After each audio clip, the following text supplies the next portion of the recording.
Happy Mushoku Mondays, everybody. Welcome back to yet another trek through the Mushoku Tensei Jobless Reincarnation novel series. We are now on Volume 7. It has finally happened. Yes, we are finally walking beyond the first season and into the second season, technically, of the anime. And it feels good. It really feels good to finally dive into not just skipped content, but actual new content. And as I would like to call it, the Linkin Park days of Rudeus. He tried so hard and fought so hard, and in the end, it didn't matter. Yes, Rudeus's emo days, I guess you should call it. But I mean, based on what kind of person he is, this is definitely a low point for him, and I kind of understand him despite the fact that he's, yes, super emotional right now and in a really dark place. But yes, definitely, I'm kind of glad a lot of people kind of suggest the idea of going all the way to Chapter 2. I'm going to try to do that. I'm pretty sure I can because Prologue's really quick. Even Chapter 1's really quick. It's just a lot of introductions.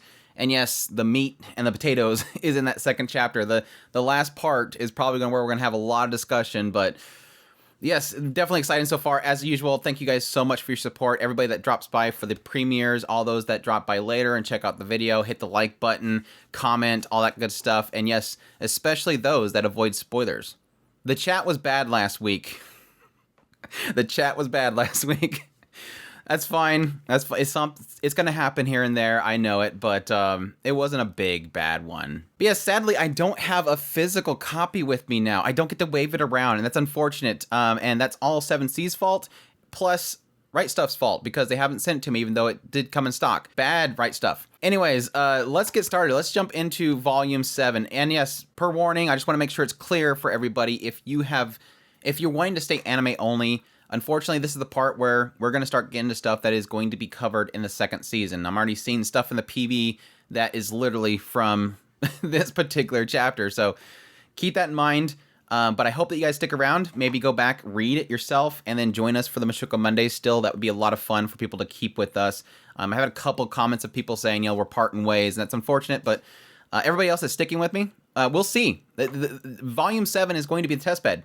How many people will be watching this video? If it suddenly tanks down to 2 people, then we'll know that Mushoku Mondays is going to die, but I don't think so. I think a majority of the people are people that have already read it, and they're just excited to read along with me, so that's a lot of fun. Anyways, I am delaying too long. Let's jump into this and get started into Volume 7 of Mushoku Tensei Jobless Reincarnation, the Prologue. Open up the Prologue, we have 3 carriages that are heading into the Worm's Whiskers. This is a forest that separates the Kingdom of Ashura's northern border from the Valley of the Red Worm's upper jaw. The upper jaw was a natural choke point several days' travel from the Asuran border. The reason for this is because there's tons of monsters in this area that infested it, plus a lot of bandits as well. Which, yes, makes sense why the Kingdom of Asura decided to build this gigantic wall that borders it so many years ago. The leader of this caravan is Bruno. Yes, Bruno, the guy from way back there in the Is Ariel Dead chapter, the one that had the donkey. And unfortunately, this chapter did not talk about the donkey, so hopefully the donkey's not dead. But yes, he's an up-and-coming merchant who has made something of a name for himself recently and has just joined a major Asuran trading company. He was tasked with bringing 2 carriages of goods from the Kingdom of Asuran all the way to the Northern Territories. A valuable shipment that could end his career or even his life if something happened to it. While he did typically travel solo, as we knew, this cargo needed protection, and so fortunately he was able to actually afford the services to buy guards. And these guards were 5 members of a B-rank party called Counter Arrow. And Counter Arrow had been active in the Kingdom of Asura for some time. They were in the 3rd carriage along with a handful of paid passengers. The passengers themselves numbered 3. We had 2 swordsmen in training that were heading to the north to hone their skills, and then yes, a gloomy young magician in a dark gray robe. Rudeus. While they weren't guards, they were technically expected to defend the carriage if that became necessary. So yes, Rudeus was at the back of the carriage. He was blankly looking skyward. His eyes were like dead fish, and his mouth hung half open. He wasn't sitting so much as he was kind of slumped against the wall. He was hollow, nothing but void within. Looking at him, you can almost hear his thoughts. Everything's meaningless. What's the point of being alive? Why do any of us even bother? I don't know. The only thing I know is that I'm empty inside. I'm nothingness. I'm zero. I am the heart of space. The boy let out a weak, lifeless sigh. Due to his presence, the carriage felt like the cheerfulness of a morgue. You've been doing a lot of sighing lately, kid. What's the matter? The woman who spoke was a member of the B-rank party Counter Arrow. She had dark skin with dreadlocks pulled to a button. She wore a chest protector and gauntlets, relatively light armor, but a bit more than what you would see with a typical swordsman. Her profession was most likely a warrior. Rudeus tried his best to smile. It only startled her. There was no emotion in it. I'm sorry, what was I sighing? Don't worry about it, miss. I'm fine. He spoke with energy, but his eyes were lifeless. It was obvious that he wanted to be left alone. Okay then, so why are you heading up north anyways? Huh? Does that really matter, miss? I mean, I guess you're a magician, but you haven't really come of age yet, right? Did you just graduate from some academy? If you're looking for adventure, I'd start somewhere safer than the Northern Territories. It was true. Rudeus was about 12, maybe 13. He tried another smile and failed. Sorry, but is there a reason why I need to answer those questions? He was blunt, clearly not interested in this conversation. He wanted to wallow in his own misery until he reached his destination. Again, the Lincoln Park days of Rudeus. He was certainly unpleasant with his attitude, but there was an unspoken rule amongst the travelers that typically you don't get too nosy with others. At that point, she kind of gave up, but the adventurer at her side decided to react.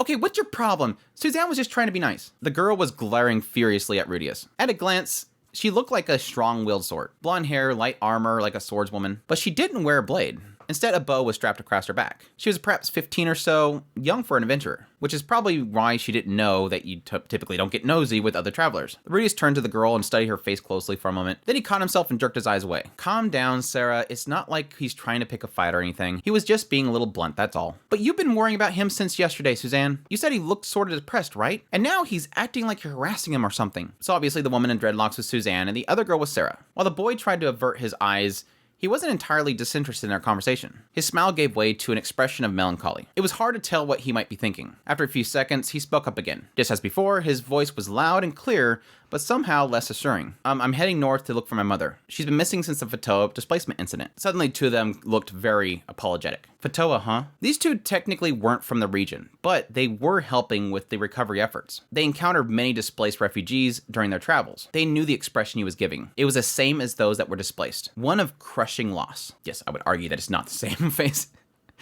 He's got that face for a different reason. At this point, Suzanne looked like she felt bad for prying. Sara speaks up. Okay, I get it. But it doesn't mean you have to be rude. Rudeus turned away and assumed that he'd be left alone at this point. The atmosphere of the carriage grew heavy. And then Suzanne spoke back up. How are you planning to search for her, though? The Northern Territories are huge. To everyone's surprise, she continued, but she didn't want to leave the atmosphere this way the entire ride. Rudy at this point was exasperated, but he threw out another smile. Yes, I suppose you're right. I'll just have to take it one step at a time. Okay. But do you have any idea where to start? Some sort of lead? Or someone you know up there? Traveling alone isn't easy, you know. If you want, I could give you a quick primer on the Northern Territories. Better to know a few things about that place than nothing at all, right? Rudeus let out a little sigh. Sure, please do. His expression obviously wasn't curious at all, but Suzanne took this opportunity and took his word at face value. All right, then, pick the wax out your ear and listen up, kid. Time for exposition dump. The Northern Territories was the name that most people referred to the northern region of the central continent. For the most part, it was a harsh land. Things weren't quite as desolate as the Demon Continent, but since snow covered the ground for 1/3 of each year, it was difficult to grow crops. Food was far from plentiful. The majority of the nations in this region were poor and weak, and often fought over scraps of resources while the citizens eked out a meager existence. There were many monsters as well, and most of them were far stronger than those found in the kingdom of Asura. This attracted warriors in training and veteran adventurers to the area. There were a handful of countries that managed to flourish even in this difficult environment. These were the states referred to as the Magic Nations. The Kingdom of Renoa, known for its institutions of magical learning. The Duchy of Neris, known for its manufacturing of magical implements. Finally, the Duchy of Basharant, known for its expertise in arcane research. These three countries had formed a tight alliance, pooled their collective magical knowledge, and attained a dominant position in the region. After reaching rank B as adventurers, Suzanne and her party had more or less run out of jobs down in Asura. They were moving to the north to re-establish themselves in the Magic Nations. And as it happens, Rudeus was heading to the same direction. Not that he bothered to choose a specific destination. And that's the prologue. Pretty quick. Kind of just establish Suzanne and Sara as these new characters, because obviously as we get into chapter 1 and 2, they're very important. But I think a good kind of point to really kind of establish where Rudeus is going, the fact that he's in super emo mode. And that, yes, there's a little bit of insight into the northern region itself, this idea that this entire span of area, most of the time is covered in snow. So many places just fighting to survive itself. And additionally, having these three actual nations up there that are seemingly magic focused. It's kind of interesting to note the idea that why would the magical groups, like why is there such a condensed amount of magic groups up here? Why in the snow? The only thing I think of is just because with their magic, they're able to kind of stave off the cold itself, so it doesn't bother them, and it's a good way to kind of keep yourself separated from other nations that are going to have more troubles getting to you through the snow and through the dangers of it. But they kind of talk about it several times throughout these first three chapters about how this area is kind of important for the central continent, and the idea that a lot of adventurers, there's not much to do down in the central continent, especially at least in the center area of it. They do, I think, talk about later on that going down further down south, there's a couple things down there that can kind of get involved with better ranked quests. But in Asura alone, there's like barely anything B or higher. So it kind of forces everybody that is an adventurer that gets strong eventually, they have to go north just to either make a name for themselves or make a decent buck. But yes, nice introduction of Sara. I love her character design. But yeah, already a nice little introduction of Sara and how she seems very familiar. She seems very familiar to another hot-blooded redheaded girl.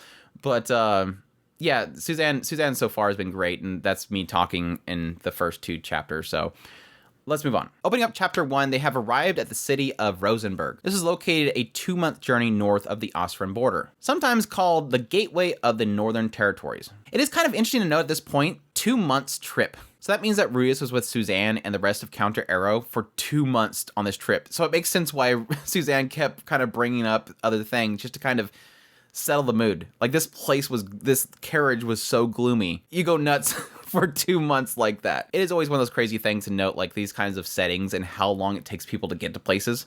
But yeah, it kind of makes you wonder why they didn't show a lot of that segment, just because later on, Rudeus kind of references a lot to seeing them do things, mentioning the idea that he's seen them and their expertise and stuff during their trip. Anyhow, Rosenberg, sometimes called the gateway to the Northern Territories, one of the largest cities in the Duchy of Basharant. Half of its revenue was made from magical implements exports to Asura. The streets were bustling with adventurers and merchants, probably due to the fact that these goods were arriving. It was cold, and he noticed that everybody around was wearing thick clothing. He decided at this point to seek out an inn first, even though he wanted to get some new clothing. So he set down these streets of Rosenberg. Eventually, he found one inn, the Round Shield Inn. He kind of mistaken it for an armor shop at first. But this was an inn that was aimed at B rank adventurers. Normally, he would typically go for like a cheaper inn, like a C or D rank inn, just to kind of save a couple bucks. But no, it seemed like all the advice that Suzanne gave him turned out to be really helpful. She had said that cheap inns don't typically come with heating. And yes, since it's really cold, you're gonna freeze at night. A lot of people die just from the cold. But yes, he kind of realized that she helped him out, and he should probably take this whole information gathering thing more seriously. It's something he actually took seriously during their travels from the Demon Continent, but he kind of stopped. As he entered the inn, he noticed the guy cleaning that gave him a grimace. Not a nice fellow. I'd like a room for, a month, please. At this point, the guy took his signature and thumbprint before assigning him the last room on the 3rd floor. Thankfully, this place took Austrian currency, but he figures at some point he should probably get it exchanged for something local. But, once again, Suzanne had informed him that the Austrian coins were actually better trusted, and they were actually more valuable. So, he kind of figured converting it can probably wait. Technically, Rudeus was doing pretty well right now. I mean, he still had pretty much all the money that they'd gathered through their entire travels from the Demon Continent. Plus, you'd probably say some of the money that he got from Paul. It was obviously a lot of money that he was supposed to split evenly between him, Rijerd, and Edis, but yeah, that didn't really kind of work out that way. Everybody just kind of disappeared. And he also had some money from helping Alphonse at the refugee camp. Though even with these savings, staying an entire month at this inn wasn't coming cheap. So he had to start figuring out a way to earn cash. Arriving at his room, it was pretty much mostly brick walled, and in the corner there was a brick stove. He didn't really know how to function the brick stove, so he figured he should ask the innkeeper later. Yeah, he probably didn't have a stove back in his life in Japan. He sat his stuff down and flopped down on the bed and sighed. He looked out the window at the pure white sky.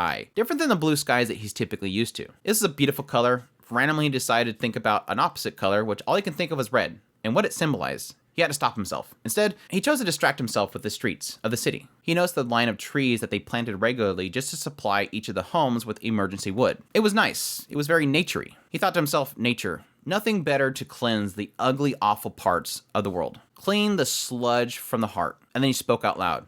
Edis.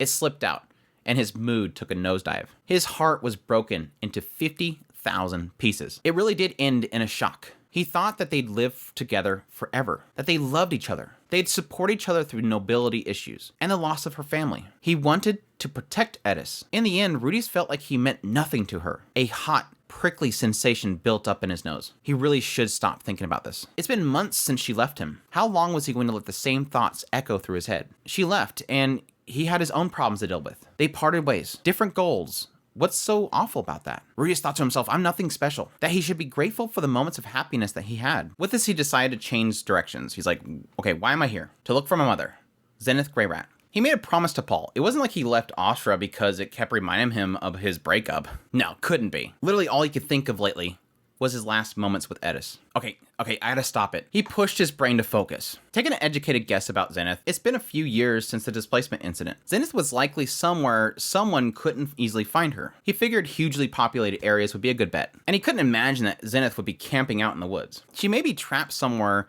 the search and rescue squad couldn't investigate. Still, Rudeus was alone, and he wouldn't be able to search an entire city thoroughly. He spoke up. Okay, I guess my best shot is to have her find me instead, right? He figured even if she was trapped somewhere, if he became famous, she could send word to him so he can find her. But how could he become so popular? How could he become a celebrity? Technically, his tactics with Rajur did have some effects. Taking the same general approach, he could technically make a name for himself as an adventurer. Pull off some amazing feats. Eventually, word would get out that this boy magician, Rudeus, was looking for his mother displaced by the incident. He knew that it'd be a pain to make a name for himself alone in this miserable cold. Even if he became a celebrity, he'd get a lot of false leads. There was no guarantee that he'd actually find Zenith. The odds were dismal. Yes, honestly, the Fatoan search and rescue team was a large organization, and they looked everywhere. No success. And people on their teams were extremely skilled at gathering information and getting information out. Was there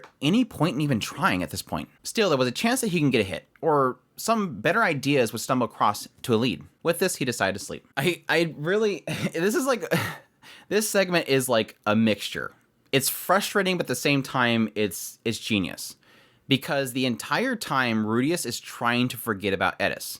Like, it starts out with him getting in there, and then he looks up at the sky, and then he sees red, and he goes, crap, it's Edis. Gosh, I can't stop thinking of it. Okay, change subjects. And he starts thinking about something else. He goes to talk about something else, and then it sloops right back to it. And he does it several times later, but dude just cannot get her out of his mind. And it makes perfect sense if you think about it. Like, where they ended off, like his last moments with Edis was this night together with her, which, yes, things happened. But at the core, what was in his head?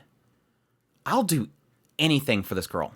Like, the whole time, their entire journey together, he was always trying to keep hands off. He was doing a good job to keep his hands off of her. And then they went through some crazy stuff. He nearly died, and then she lost everything. And then they had this little moment that happened. And he thought to himself, Paul was right. Screw the nobles. I will do anything for this girl. I've been through so much with her. It was just pure and simple. I'll fight the nobles. I'll protect her. I'll be her family that she's missing. I'll do anything for her. I'll live the rest of my life for Edis. And then he wakes up the next morning and she's literally gone. And again, it sucks because the only thing that he has from her is this note that literally says, we're not balanced later. Which, again, this entire next 2 chapters, and I don't know if it goes any further than that after that, but that's all he can think about. He's crushed. And it's understandable. It's that idea that you literally give your life to somebody, a person that gets married to somebody, and they get divorced. It's that feeling of what was all that for? Like, what did I do? What's the answer? Why can't I understand why this is happening? Can't understand it, and it sucks. And yes, while Edis didn't divorce him or get rid of him, that's what he thinks because she left a stupid letter. So he's just absolutely broken, and he cannot stop thinking about her. And even if I honestly believe, even if that didn't happen that night, I think even if they didn't get together that night and she did disappear, he'd probably be in the same state because it's kind of similar to him losing Rajur, having Rajur leave. And then even if, again, they didn't spend the night together, if she just left, he'd feel alone. Everything's gone. And I do like how it eventually gets to the point where he finally fixes, but again, that's later. But yeah, I just like even though it's really frustrating, like reading that chapter this chapter was frustrating. He keeps kind of waving back and forth, and it keeps getting sucked into there. The next day, he heads to the Rosenberg Adventure Guild. Immediately, when he entered, heads turned to him. He wasn't used to it. Even though he'd been through all these travels together with everybody, he technically always had that comfort of going into adventure guilds with, like, Rejerd and Edis with him. He was alone this time, though. And yes, when he thought about the fact that he typically has Edis with him, he cut himself off again. Stop. Hey, look, some kid just came in. What? He a newbie or something? Hey, probably wants to play make-believe. It's so funny nobody knows that he's actually an A rank.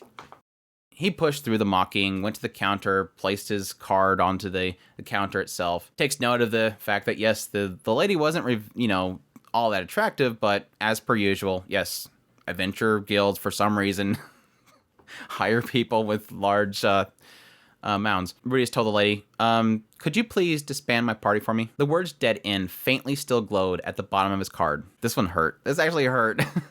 It was no longer needed.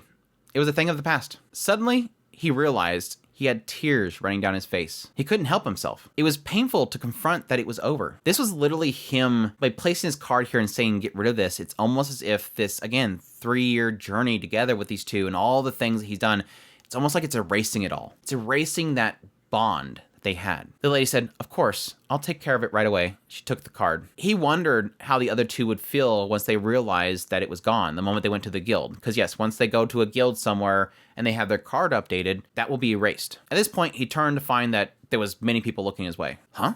Why is he crying? Bet his party got wiped out. Poor kid. Guess he was just a sole survivor. Everybody honestly thought that Rudeus' party was dead. That he was this one person that came back and that's why he was crying. Which I guess is technically better that they think that, other than the fact that he's crying because he's a pathetic dude that had his girlfriend dump him. At this point, he headed to the board. It was filled with so many jobs, mostly B and C. Once again, Rudeus notes the fact that yes, being an A rank adventurer, that means that he can take anything between S to B. He ended up settling on an A to B rank one because there was no S rank ones. There was plenty of A and B, which is very rare for the Central Continent, but again, this is the northern area. He noted 3 of them. A rank, Slay Luster Grizzlies packs by Lake Kukuru. My gosh, I knew that name was going to throw me off.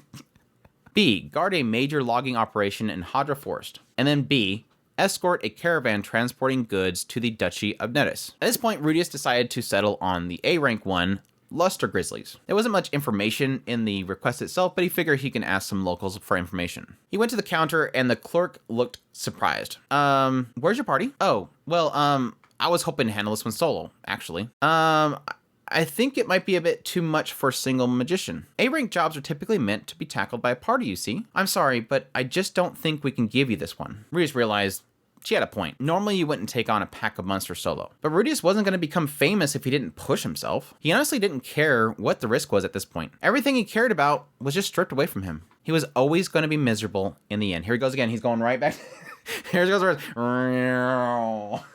Rudeus goes down again. What did it matter if he lived or died? Yeah, we're at that point. We're that far into the Linkin Park track. As that thought crossed his mind, a pain stabbed him deep in his chest. He reflectively grabbed at something in his pocket that he stashed away in it. It didn't make the pain go away as he squeezed it, but it did make him feel better. At this point, yes, Suzanne walks up. Hey there, we having ourselves an argument? No. It's nothing like that. Rudeus turned to find Suzanne and Sara. The other members of Counter Arrow was there as well. Suzanne speaks up, well, I couldn't help but overhearing. Your old party was wiped out, but you need money to look for your mother, right? This girl's got her own story that she's developed. Like, where is she getting all this from? He even says that later. He's like, I said nothing about any of that. Is that why you try and take on a job like that all by yourself? Very touching. But here's the thing, kid. That look on your face is kind of a problem. You don't look like somebody who's ready to take on the world alone. You look like a guy who doesn't even care if he lives or dies. On that note, I've got a proposal for you. How about we do the job together? Rudeus speaks up. Together? Yep. We just got here too, you know. Normally we'd try to tackle something like this by ourselves, but we're on an unfamiliar turf. It wouldn't hurt to cooperate until we can get a feel of things, don't you think? I wanted to make a name for myself as a solo adventurer. It's part of my plan to help find my mother. Come on, no one ever got famous working solo, kid. If you want to build a reputation, you need to meet people. Lots of people. So they'll spread the word about you. That means joining parties and doing your best to stay alive. Am I right, guys? At this point, everybody nodded in agreement. Except for Sara. She just pouted. Fucking Edis.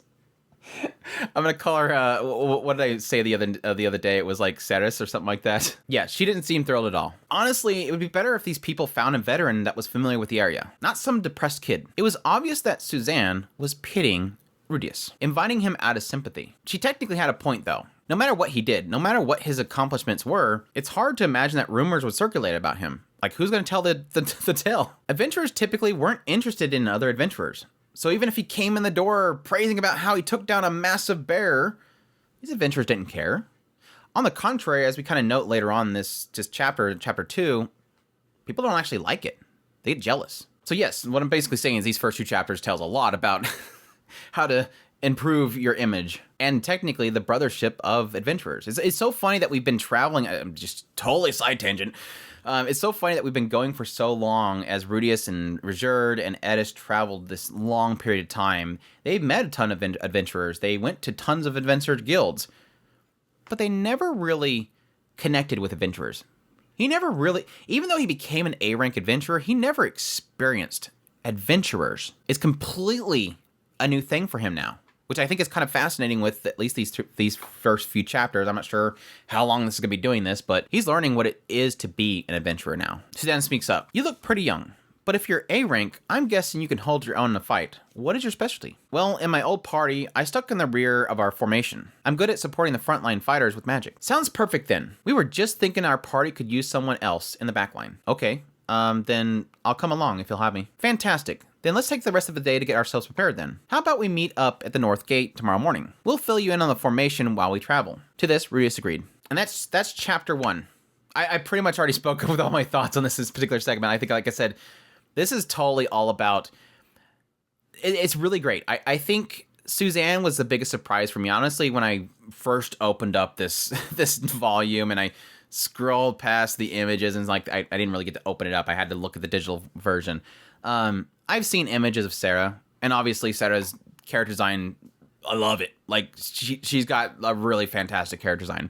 And obviously it seems like, again, it almost feels like they're paralleling Edis to an extent. It's much different later on in chapter 2, obviously, from her perspective, but it really almost feels like that same feeling. Like the two of them have that same first bad impression. She's super aggressive and negative. She's about the same age as Edis. But Suzanne, I think in the end ended up kind of grabbing my heart because honestly, again, even though Rudeus was kind of combative against Suzanne, she was always trying to push to him and trying to connect to him and trying to open him up. And again, you almost have that feeling that he at times kind of believes that it's all for the sake of Sara, but in actuality, it does seem like she's trying to help Rudeus in the end. And he learns so much from her, even in just these first 2 numeric chapters. I mean, technically in the prologue too. But no, it is a good point. You're not going to become famous if you just go out and do solo quests. And again, because the adventurers don't care about what each other do outside of their parties, that his name's not going to get out there. It makes perfect sense that if he wants to make a name for himself, he's got to join multiple parties, meet people, do crazy exploits, go to the next party. Then this party goes off and they join other people and they tell them what this crazy dude did over here. And then he's in this party and this party breaks off from him and they tell these other people what this crazy person did. It makes perfect sense. And yes, like I said, later on, Timothy teaches him something, the idea that when you get back to the Adventure Guild, spread a little love. Everybody's going to love you. It's a quick way to get your name out there. Again, Rudeus is learning what it's like to be an adventurer. Chapter 2. The next morning, he headed to the Northern Gate. It was really early, figures it was about 4 o'clock in the morning. His body moved autopilot, despite the fact that he wasn't feeling enthusiastic. Even still, he did gather some information about Luster Grizzlies and Lake Kukuri. I hate this name. I hate this name. It's as bad as Bodigati. Kukuru. Or is it Susuru? It's probably going to be Susuru. I bet people are going to admit it's actually Susuru. Kukuru. The night before. He arrived early, didn't see anybody. He did see another party of adventurers. Looked like they were waiting on one person. But yes, technically leaving early was a norm for adventurers. He thought, maybe I got the wrong idea. Maybe the wrong time? I mean, they knew where he was staying at, so if they were leaving earlier than him, they would have been able to tell him. Just then, he's seen a group coming his way. Suzanne speaks up. Hey there, you're here early. You didn't seem too enthusiastic yesterday, so I sort of assumed that you'd be keeping us waiting. I just woke up a little early today, that's all. Suzanne seemed amused. Rudeus figures that she thought he showed up early because he felt lonely. At this point, Rudeus offers his hand. Okay then, thanks for having me as a temporary member of your party. My name is Rudeus Greyrat. I'm a magician and an A-rank adventurer. Like I said yesterday, I'm good at support magic. Suzanne looks surprised. Well, my name is Suzanne. I'm the sub-leader of Counter Arrow, and a warrior by trade. I fight in the front line. Sub-leader? You're not the one in charge? I do boss people around sometimes, but we've actually got a leader here too. At this point, she jerked her chin towards a man in a brownish red robe with a long staff. It's a pleasure to meet you. I'm Timothy, a magician. My specialty is offensive magic, and I fight in the back line. Technically, I'm the leader of this party. Rudy speaks up. Nice to meet you. Rudy's got a sense that Suzanne technically held the real power. It's like having someone that's not at the top kind of shouting the orders, which is not technically too bad. The two of them figured out some way to work together smoothly. A huge difference from him and Edis. Yes, he thought about Edis again. At this point, Tim speaks up. Huh? What's the matter? Sorry, just some memories came back, that's all. I see. My condolences, Rudeus. The leader of your former party must have been a wonderful person. Rudeus thought, not really, because it was him. Rudeus was technically the leader. He wasn't a good leader.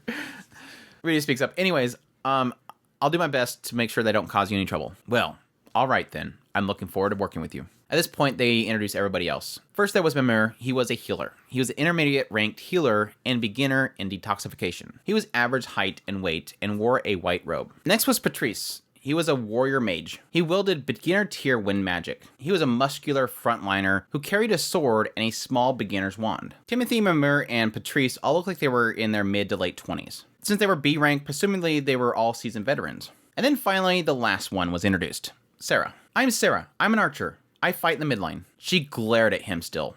Youngest of the party, she was in her mid-teens. She seemed to be an Austrian. She resembled Edis a little. What?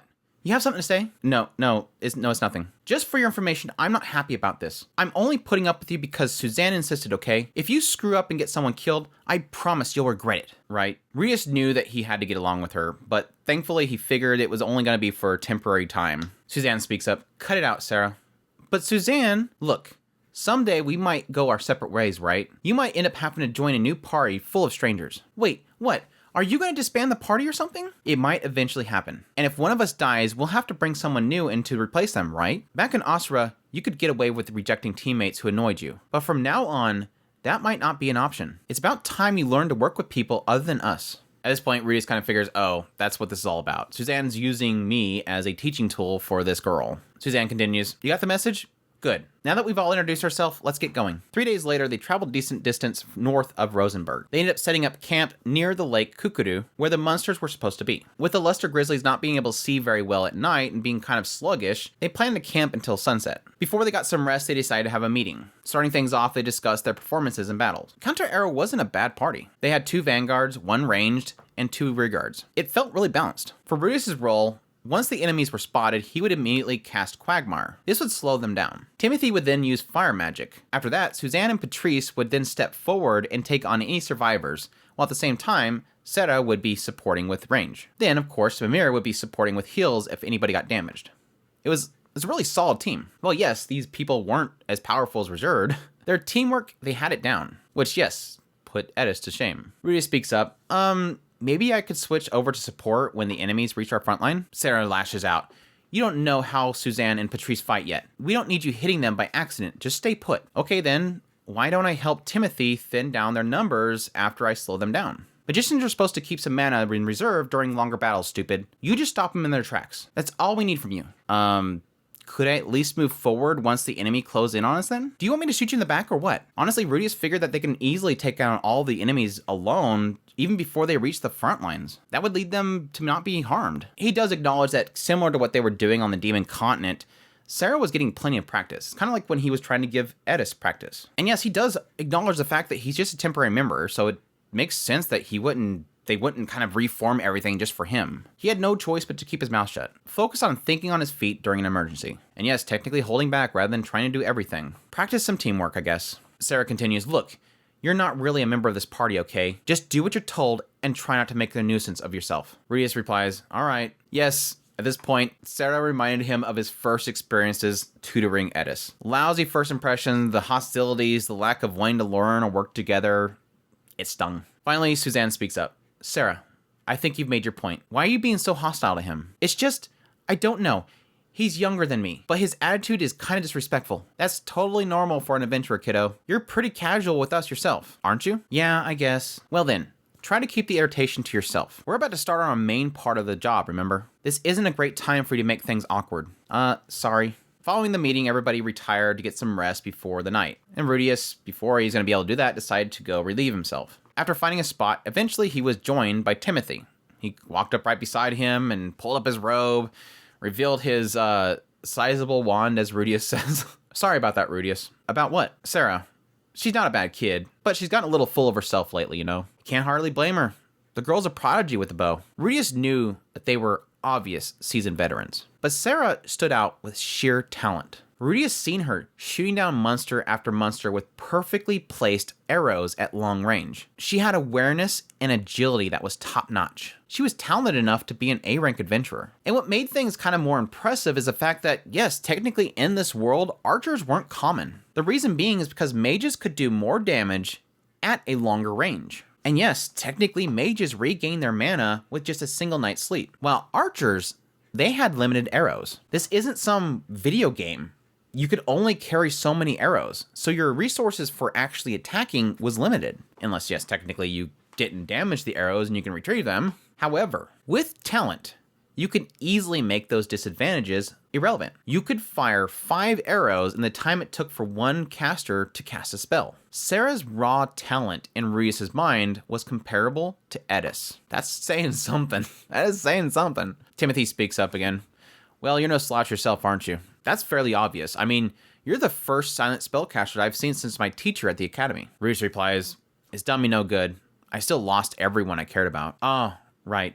My apologies. Anyways, I'm sorry about all this, Rudeus. No, that's all right. Rudeus really felt like the older members of the group kind of recognized that Rudeus was capable. They were really good at utilizing everybody's tool at their disposal. They knew their own capabilities and divided their tasks accordingly. However, Rudeus felt like it didn't leave them much room to experiment. No real way to really find what each person was capable of. And he realized that when Suzanne corrected Sara, she was correcting her attitude, not contradicting what she said. This was a reflection of their methodical and systematic approach to things. And yes, Rudeus recognized this had downsides. Again, this didn't allow them to really kind of get an idea of which each one of them were capable of, because they had their set roles. Which, yes, could cause a problem if they overestimated Rudeus. At this point, he wondered why they even brought him along. At this point, Rudeus decided he would continue to be the Quagmire robot.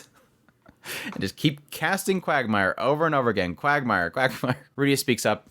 It doesn't really bother me. Thanks for being so understanding. We'll be heading out once the sun sets, so try to get some rest until then. Sure. With that, they retired for some rest. I do really kind of agree with Rudeus on this thing.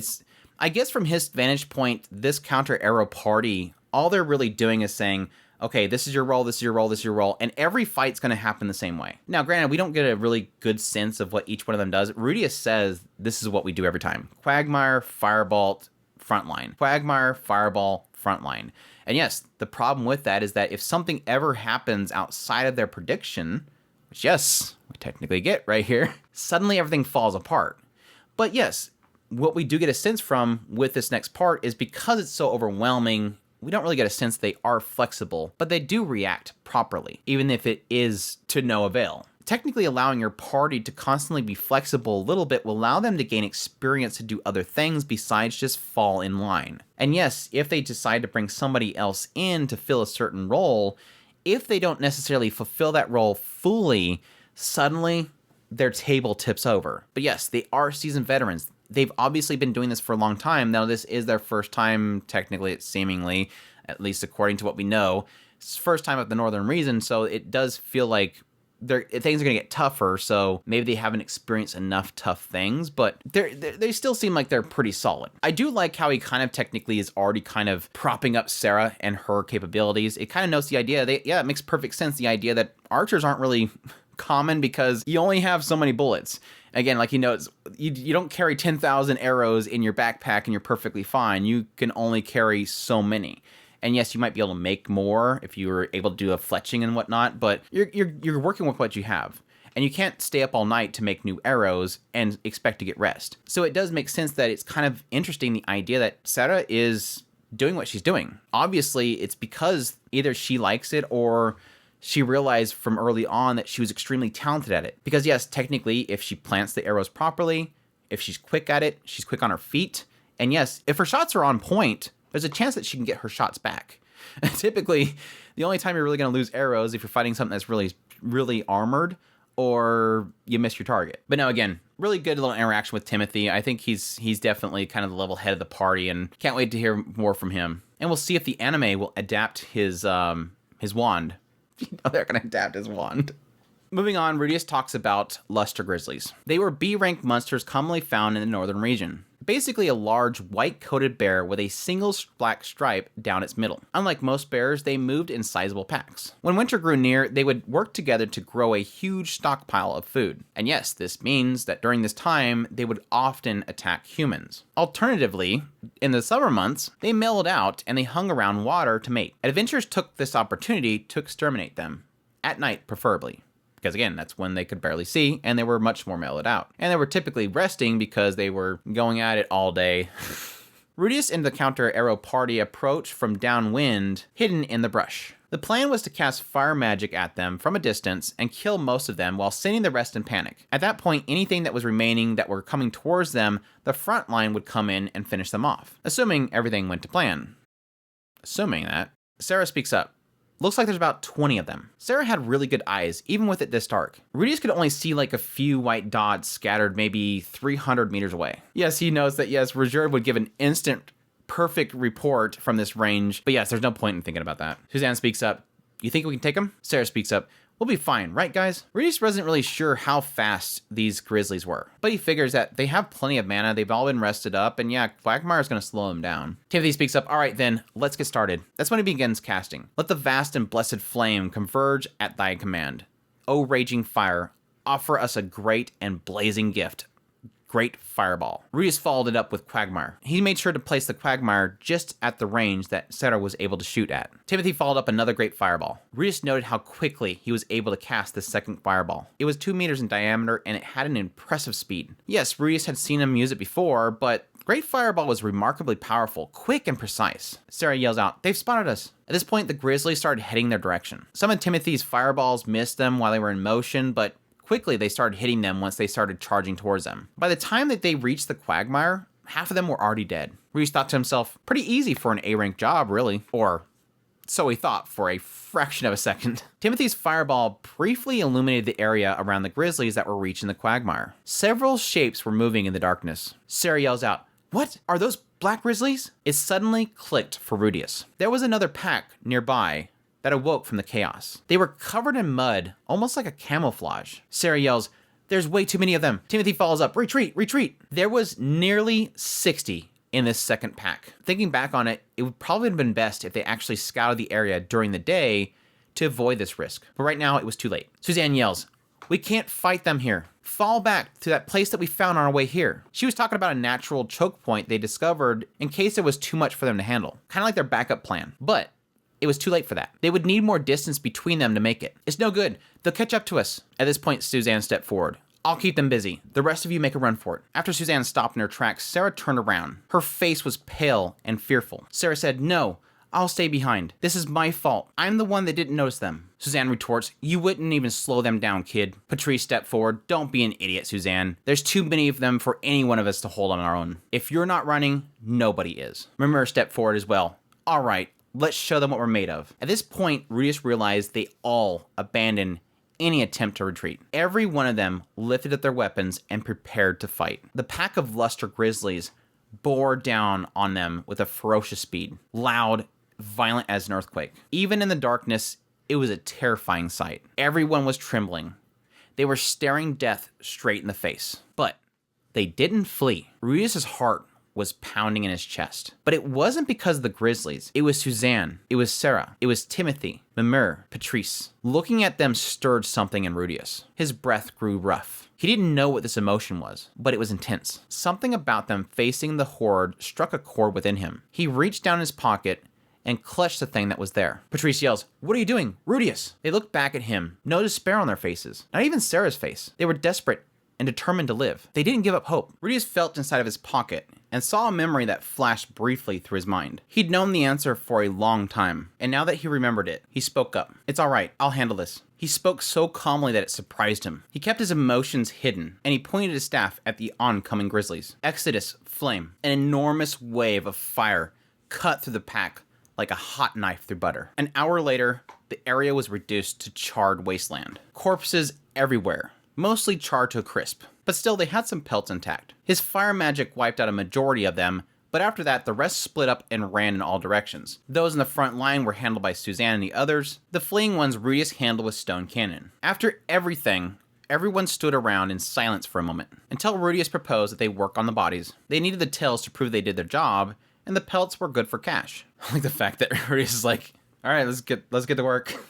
Everybody's like, I will admit, like, this section kind of bugged me because it felt so anticlimactic. Like, Rudeus did something really crazy, and then everybody's kind of, like, silent, and then it's like, okay, and then they started working on the bodies. Like, there's no comments made here. It's just like, all right, get the job done. It makes sense to the later part because a lot of this kind of, I don't want to get into a lot of this stuff right now because technically a lot of what happened right here is explained later, but it's good stuff. Rudeus ended up being paired with Timothy, and he could tell that he had something to say to him. It wasn't just Timothy. Everybody was quiet. Still, it wasn't the worst kind of silence, so Rudeus wasn't going to break it. After finishing, they gathered the bodies and they burnt it. It was a nice smell of sizzling meat. At this point, Suzanne came to Rudeus' side. I guess we owe you one, huh? If it wasn't for you, we'd all be dead. I felt like there was something more to you than meets the eye. But I sure as hell wasn't expecting a performance like that. Rudeus replies, I don't know, if it wasn't for me, you guys probably wouldn't have taken the job to begin with, right? You probably would have started off with a B rank or even C rank job just to get to fill the area. Well, true enough, Rudeus was being honest. If anything, he was grateful to Counter Arrow. They helped him realize something mid-battle, and he felt better because of it. Rudeus continues,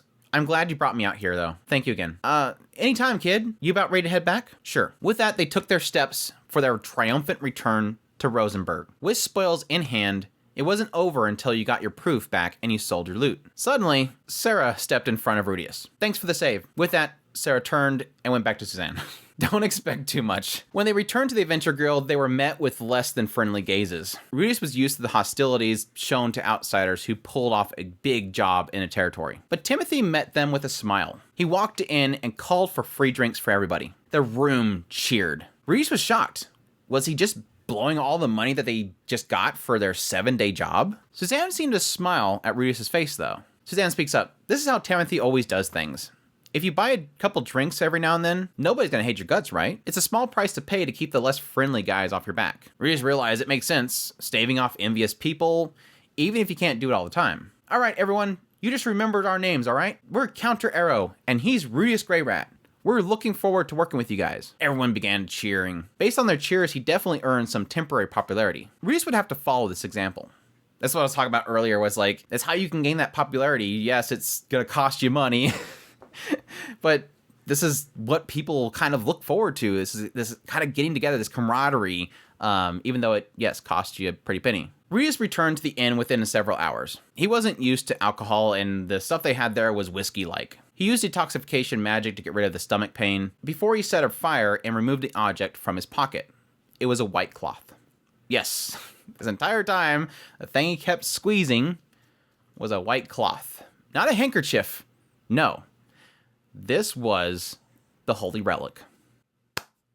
The item that Lilia had delivered to him despite losing everything else to the displacement incident. He kept it in his pocket safe the entire journey. He grabbed it with both hands and placed it on his forehead. During the fight with the Luster Grizzlies, it was an image of Roxy that flashed so vividly in his head. Roxy was the strongest, most determined person he had ever known. He'd never seen her in a life and death situation, but she was an adventurer herself. She probably faced danger and protected her friends and was protected in return. She survived. She became a tutor, taught him all the things she learned, taught him what it meant to be alive. Even if she was born not knowing these things, she learned them. She figured it out alongside others. Rudeus speaks aloud. Of course it matters if you die, moron. He tightly clutched the white cloth to his chest for a moment. You lost everything that you cared about. Says who? He pressed the cloth to his forehead to avoid the tear staining it. He curled into a ball and sobbed. He began blubbering, body quivering, every painful hiccup. He hadn't lost everything. Even if he lost something he cared so much about, he still had things to live for. Remember Roxy. Remember the days she showed you the outside world. She taught you so much. You can't betray her now.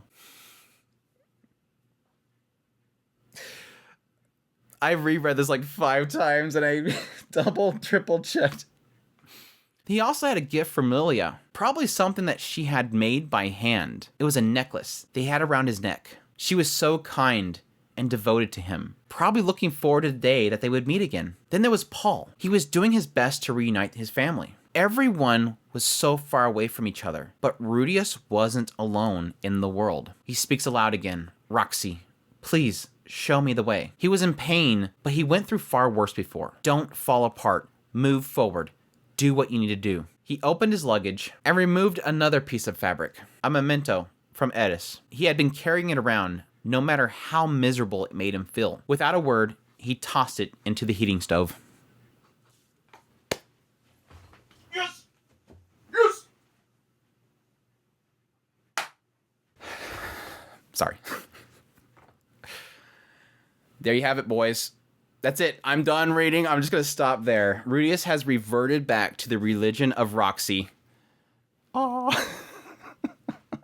He discarded the religious cloth of Edis, and he returned to the religion of Roxy. Oh, no, this was fantastic.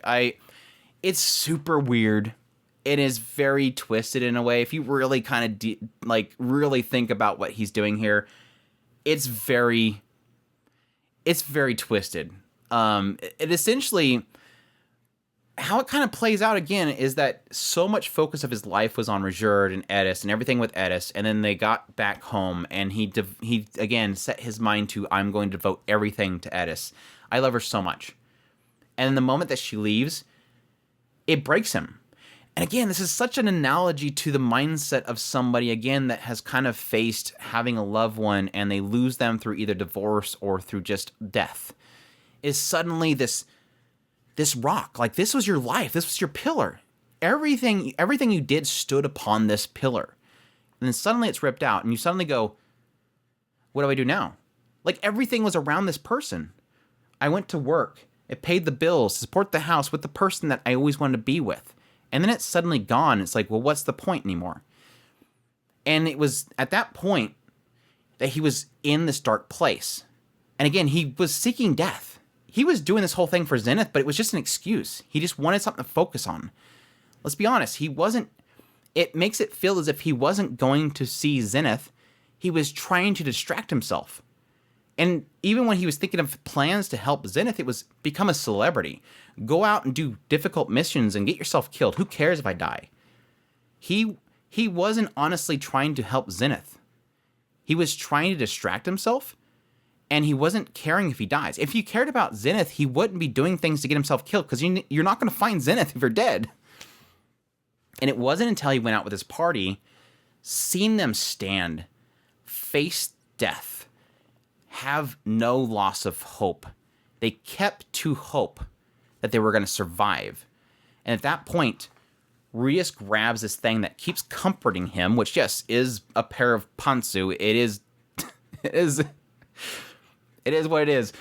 This, again, remembering back to the whole discussion with Aisha, they weren't just pantsu.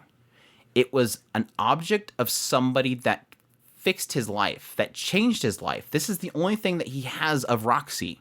Again, that's why he gives this headband to Aisha. It's the same thing. This is something from somebody that you cherish and look up to so much. This thing reminded him of Roxy.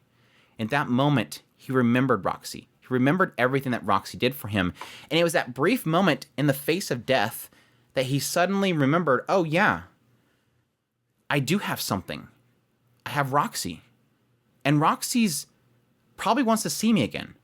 Roxy did so much for me. Why would I betray her by dying? Why would I disrespect the fact that she worked so hard to help me by just getting myself killed? Suddenly he realized, oh, I got this, guys. Don't worry. Overpowered main character. Finally we have our overpowered main character moment. But no, following that, again, he gets back to this inn, and that's when he suddenly gets to remembering all this stuff. Roxy, the one that helped me. She brought me out of this dark place. She saved me. I've been through so much worse in my previous life. This is nothing. I still have so much here. He's finally remembering. I think Paul reminded him that. When he met Paul, suddenly everything hit him at once. Oh yeah, that's right. Mom, Aisha, Lilia, Sylphie, everybody. I've lost them all. They're my family. Paul's my father. He suddenly realizes he's got a family, and suddenly it hurts. And then again, he lost it continuing his travels, and the moment that he attached himself to Edis, he believes that he lost everything. So this was his reminder. This was him pulling him back into reality of, oh yeah, everybody that I've met, everybody that has impacted my life means something. So even if I lost Edis, I have Roxy, I have Paul, I have Zenith, I have Aisha, I have Lilia. That makes him realize I have things to live for. I have existence. And it's so unfortunate because I've dealt with people that have faced that, where they lost a wife or a husband, and you're trying to make them realize, stop focusing on this because you have all this. And you don't want to say that outright because it feels bad, but you have all of this. You're so focused on this one thing, you still have all of this. You have your other family members. Why would you not feel like you have something left to live for? And it's a very difficult thing to really kind of understand. I think it's impossible to understand unless you yourself go through it. And that's what Rudeus is kind of going through. And I think it's a really good way to portray that in the idea that finally he remembers, I still have all of these things. Paul's still trying his hardest. And I promised him that I would help find our family. I need to do my part. I have so much to live for. And then at that moment, he finally realizes, I have to let Edis go. I'm never going to focus on everything else that I have unless I finally stop thinking about her. And I take this fabric and get rid of it because it's just reminding me of her. So yeah, it feels bad that he lost the second holy relic, but it was never a holy relic to him, obviously. I made the joke that it was the second Paraponsu, but it was never a holy relic. Only one is a holy relic, and that is Roxy. And again, it's still kind of funny, the idea that he literally still sees this as like, he's calling to it like it's a religious symbol. Just that's Rudeus. Again, that's how important these are to him, and Lilia knew that. But no, the hidden little funny in this whole segment was, yes, he had something else. A wooden pendant around his neck. A gift from Lilia. Probably something Lilia made by hand. He thinks the pendant was made by Lilia. I'm sorry, Yuki. I'm freaking out, Yuki, because I'm getting so excited. It is so funny that he thinks this pendant was made by Lilia. And yes, very different than the anime. In the anime, he literally is standing at the carriage. Lilia's behind him. She gives him the box. He opens it up. And she makes it pretty clear at that point that, yeah, this was a gift from Sylphie. She made it. And then, yes, there's the cloth, which is the Ponsu. In the novel, again, Zenoba had the box. And he took the pendant out, and they thought it was a fake thing just to distract from the holy relic. But when they get to the point where, yes, Rudeus thanks Lilia for giving her the Ponsu, he says, thank you for the pendant. Rudeus says, thank you for the pendant. And then it says in parentheses, technically, yes, thank you for the Ponsu. And then all that's said after that is Lilia says, you're welcome. I know that they are important to you. Lilia's talking about the Ponsu. She never acknowledges what the pendant is. So in the light novel, Rudeus has no idea that Sylphie, again, based on what the anime is implying, that Sylphie made it. Because in the anime, Sylphie comes up with the pendant and gives it to Lilia, and Lilia puts it in the box with the Ponsu and closes it. So I don't know what the anime is doing there, but weird. I guess they just didn't want to have this whole situation of like this confusing thing of Sylphie going, oh, you have my pendant. And he's like, oh, I thought Lilia made this. But anyway, I thought that was really funny. So apparently he believes that he has this thing from Lilia. But either way, Lilia went through like great efforts to get that to him, and that means a lot to begin with. So yes, despite the Linkin Park segment, it was a really great moment of just like, bam, no. Now, granted, Rudeus can get back into it with the next chapter. I don't know yet. I haven't gotten into it yet, but this was a really great wake-up moment, and it is just compounded by the fact that he has returned to the religion of Roxy. He knows where it's at. He knows where it's at. But yeah, really, really fantastic way to close up everything, even though he became a bumbling idiot. But yes, like I mentioned earlier, really cool the aspect of Timothy coming in there and really kind of just showering out money, getting that kind of respect by the other adventurers. Again, the adventurers don't care about each other. But hey, if you throw out some drinks, you're going to gain some friends. And again, that's how you spread the word of your exploits, because most people are going to be jealous that you succeeded. By giving them parts of that, they no longer see you as, oh, you brought in and got a bunch of money. They now see, no, you got some money and you're giving some of it to me, which is kind of cool. It changes the mood completely. So it's, again, something that Rudeus right here is really kind of picking up on, and is definitely going to help him get his word out, because again, Rudeus is now learning how to become an adventurer. But yes, the chapter ends with Sara's perspective. So we get a perspective of Ceres really quickly. It took us forever to get Edis's chapter, but now we're immediately getting Ceres's chapter. But yes, Sara's perspective. She says, to be honest, I underestimated him. The first thing that came to mind when I heard the name Grey Rat was the nobles who ruled over the town where I was born. So yes, she's from the same area. The Notos Grey Rat family controlled the Milbots region. At some point, Sara had seen the Lord once when she was very young. He came with a party to hunt monsters nearby. He had a crafty face, just like Rudeus's. Honestly, the Grey Rat family was not rare in Asura, but it was mostly low to mid-ranked nobles. Yes, no ordinary villager or commoner would have a last name. Even Sara herself was only given that name, and her parents only had single names, no family names. In short, Rudeus Grey Rat was obviously a rich kid. He wore cheap robes to hide it, but his staff was a dead giveaway.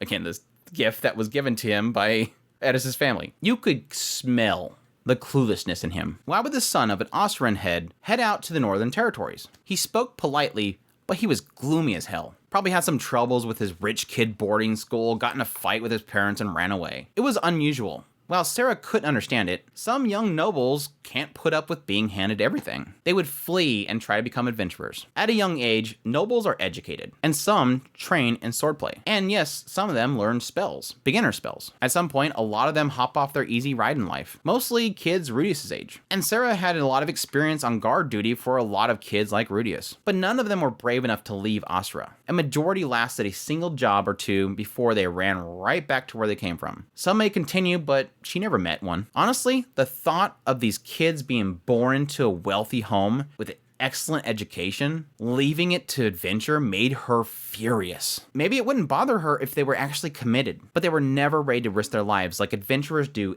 every single day. Whenever the party got into danger, they would just turn tail and flee. It made sense. They had somewhere to run to. Just go back home. It never occurred to them that some don't have that option. For some, being an adventurer is all they have. Side tangent, this is like a really powerful point.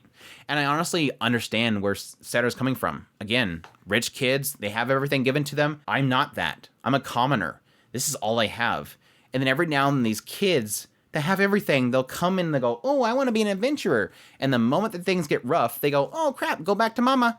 And it frustrates her because they're on the front lines. They're in danger.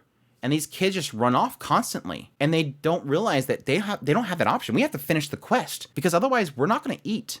We're not going to have a place to stay. It's basically trampling on their feelings. And yes, Sara assumed that Rudeus was the same, a useless brat.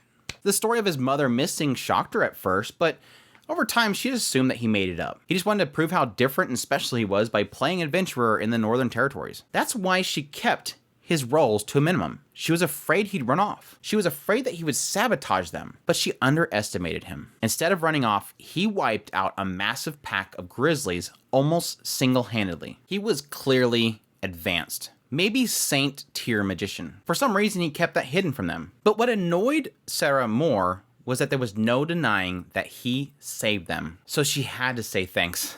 even if she wasn't feeling grateful. At this point, nearby, Suzanne speaks up. Come on, Sara. How long are you gonna sulk? Who says I'm sulking? She didn't want to admit that he was any different than the other rich kids. She hated aristocrats. What's with you lately, Suzanne? Why do you keep looking out for that guy? Come on, Sara. What was I supposed to do? A kid that young shouldn't be traveling all alone, right? It would have left a bad taste in my mouth if he got killed or something. I mean, it does seem like he can take care of himself, but still. Who cares? If he gets himself killed, it's his own stupid fault. That story about his mom was bogus. He's probably just running away from home or something. Sara, I know you don't want to admit it, but he's obviously telling the truth. Don't pretend you don't know that. Yes, Sara realizes that Suzanne's not wrong. If he was lying, he wouldn't have stood his ground with them. He wouldn't have broke down crying in the Adventurers Guild. Sara knew he wasn't lying. He was a victim of the Futuro displacement. He really had spent years learning magic and making his way back home to find it was gone. He really did set out to find his mother. It wasn't a sob story. It actually happened. There was just something about him that Sara couldn't tolerate. Maybe it was too humiliating for her to face the fact that a rich kid saved her life. Sara lets out a humph. It didn't seem like that job was much of a challenge for him anyways. I'm sure he'll turn tail and run in a second if he's in real danger. Sara then burrowed into her bed. For some reason, she felt incredibly frustrated. And that is chapter 2 of volume 7. Yes, Sara, you're tsundere. You're tsundere, Sara, and you have joined the Rudeus harem, obviously. I'm liking Sara so far. I think the nice thing about Sara is it really does feel like she's, yes, she almost feels like Edis, but at the same time, she's just a snotty kid, plain and simple. She's a hot-headed, snotty kid that's pretty much been living in a really terrible situation, living in the face of so many nobles that just trample upon what she's working so hard to do. This has been her life. This is her whole goal. She's been working so hard for this. She's very skilled. At the same time, nobles trample on that all the time. And yes, Rudeus gives off that air, and so that's obviously going to frustrate her, and yes, he's got the Grey Rat name. But I like the fact that it seems like it's already kind of correcting itself. It doesn't feel like they're going to stew in the idea of Sara being like super combative for too long, because we've technically been through that with Edis. We don't need to do that so quickly again. So I do like that she's seemingly kind of opening up that shell rather quickly. I don't think that she's going to be jumping into his arms anytime soon, or at least right now, but at least for now, hopefully she'll kind of chill out a little bit. But again, like usual, a really great way of really explaining the mindset of Sara and why she is so combative to him. It makes perfect sense. I think the curious thing is that she mentions a lot of stuff about Rudeus, and we never really got an idea of when exactly Rudeus mentioned all this stuff. Yes, technically he does mention the fact that he was a part of the displacement. Yes, he mentioned the fact that he lost his mother, but all this other stuff about learning magic and traveling all the way back home, finding that it's lost. At what point did he kind of mentioned all this stuff to them? I guess it might have been included in his explanation of what happened to his mother and the displacement incident. Or maybe she just assumes that because, oh, well, obviously he would have been caught up into it too. And obviously he would have had to travel back home by himself. But it does seem like she has a lot of more details about him. So I'm guessing that during their 7-day trip for this whole quest, maybe he mentioned it to somebody. Maybe he talked to Timothy or Suzanne about it. I would assume that Suzanne probably pried a lot of information out of him during that time. But yeah, interesting that pretty much confirms what Rudeus was believing. She looked like she was somebody from Asura, which, yes, that pretty much kind of confirms it. She's from the regions of the Milbot region, run by Notos' Grey Rat family. I think that should be the region that Paimon was running, I believe, ? The chat will confirm it. If it's not Paimon, it's somebody else. I don't want to know. If it's not Paimon, I don't want to know. But yes, great first couple of chapters. Really nice little quick introduction to this new party. Rudeus kind of quickly again, seemingly picking himself back up off his feet, not dwelling too long into that. Really getting this new focus set in the idea that he wants to become an adventurer, spread the name of himself, get out there, and it seems like that's already kind of kicking off. We'll see how long this party lasts. No spoilers in the chat. I'm already kind of feeling that this is a party that's, I don't know, I guess they could stick around for a while. We'll see. Or he might ditch them. We'll see if it's like a month and he'll kind of move on and move to another area in this region, or if he's going to stick around longer into that just to kind of spread the name of himself or whatever. But no, we'll wrap it up there. That's our first video for Volume 7. I hope you guys enjoyed our first step into the new uncovered content of the not adapted yet territory of Mushoku Tensei Jobless Reincarnation. We'll see if I can make it through the entire novel series for what's going to be covered in season 2 before it comes out. but we'll see. As per usual, definitely appreciate you guys dropping by, all that support the channel. Those that drop by for the premieres, love hearing from you guys. So fun talking to you guys. Additionally, everybody that supports the channel through Patreon, our tips link, everybody that joins the membership button on YouTube. Thank you guys so much for your support. It means so much to me. Honestly, this is what keeps things going, and I greatly appreciate your contributions. Even if you can't support monetarily, hitting the like button, leaving comments, sharing the video out to your friends, telling people about Mushoku Mondays, all that stuff greatly supports the channel, and I thank you guys so much for the growth and everything going forward. I cannot wait to dive further and further into the series. But anyhow, with that said, until the next Mushoku Mondays, y'all take care.